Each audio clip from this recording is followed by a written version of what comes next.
Alors, pour illustrer un peu cette histoire d'unité, enfin de dualité surtout, et de voie du milieu, je vais utiliser un exemple concret qui est un exemple assez commun, on va dire, pour les gens qui ont des petites connaissances dans la médecine chinoise. On parle beaucoup du foie, de l'organe du foie et du lien qu'il entretient avec l'émotion de la colère. Et donc, en général, tout le monde sait que, oulala, il faut que tu travailles sur ton foie, il faut que tu fasses une cure pour ton foie, radis noir, romarin, tout ça, machin. Artichaut, voilà, on a plein de choses comme ça qui commencent à être assez répandues, parce qu'on se dit, le foie, c'est la frustration, c'est la colère, tu te mets en colère, tu dois avoir une énergie du foie qui est bloquée. J'aimerais attirer votre attention sur le fait que, comme tout dans la dualité est polarisé, tout est une chose et son contraire. Et donc l'énergie du foie, avant d'être la colère, avant d'être la frustration, en fait c'est l'enthousiasme. Parce que je vous le rappelle que le foie, c'est l'emblème du printemps.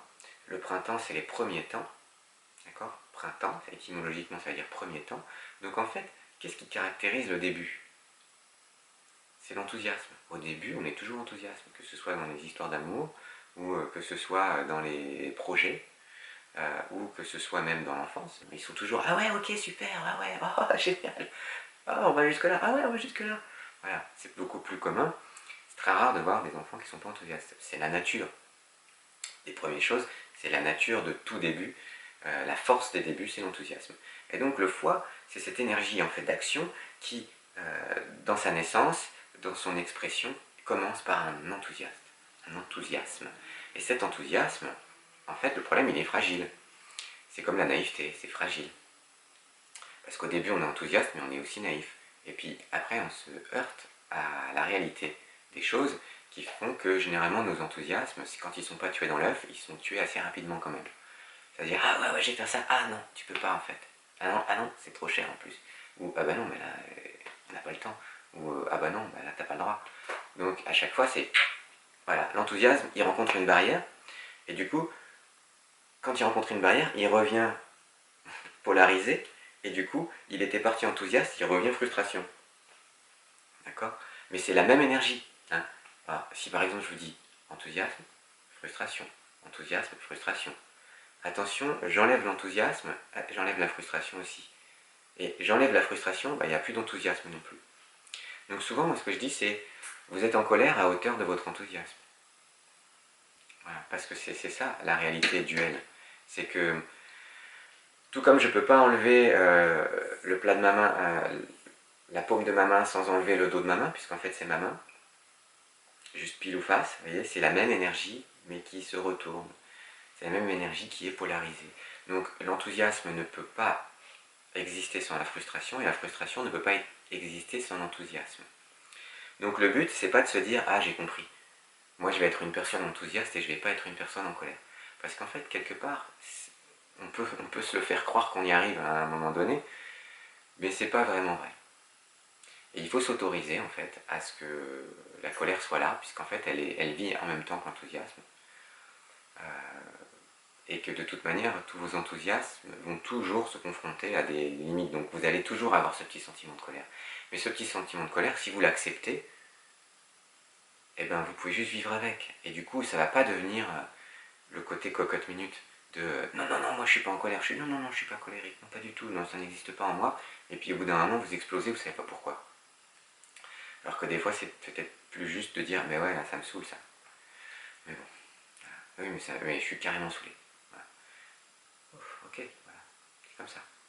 Et là, je suis carrément enthousiaste. Voilà, très bien. Et donc, en fait, on peut surfer, c'est ce que je disais, dans cette idée de évolution, involution, on peut surfer. On est toujours l'un et l'autre en même temps. Et donc, on donne une part à chaque polarité des énergies. On les fait coexister, on fait coexister les contraires, et on arrête de s'identifier à dire non, moi j'ai compris, je choisis l'enthousiasme et jamais la colère, parce que je ne pense pas que ce soit possible. Et il faut se dire, ben juste, oui, des fois je suis enthousiaste, bah, du coup, des fois je suis aussi un peu en colère. Voilà, je suis les deux.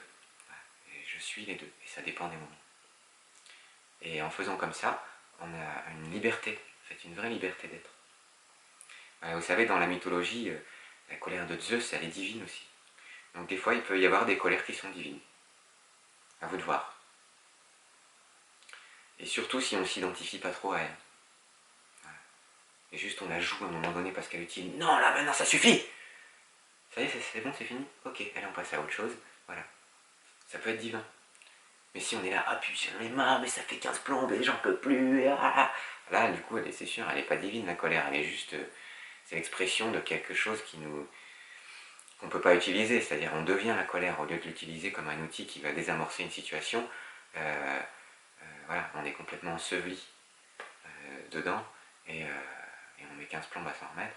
Alors que si on l'avait accepté et que juste, encore une fois, on peut s'identifier à elle le temps d'un moment, quand c'est nécessaire, tout comme l'enthousiasme, on se dit, ah là c'est important que je chevauche mon enthousiasme, attention je vais le chercher, hop j'y suis, allez c'est parti, ouais carrément, voilà, hop on chevauche son enthousiasme, même si on voit déjà la barrière qui se dessine, genre ça va peut-être pas être possible, mais bon c'est pas grave, on essaye quand même, voilà, voilà. Il faut jouer avec tout ça.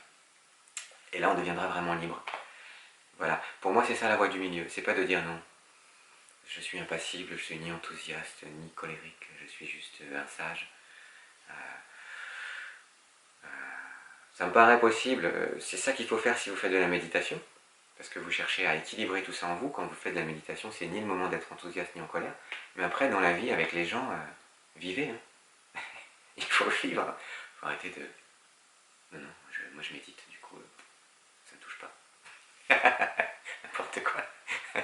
Voilà, donc j'espère que ça vous fait rire comme moi, et que vous allez trouver votre liberté dans tout ça, dans cette dualité, et je vous souhaite une bonne journée.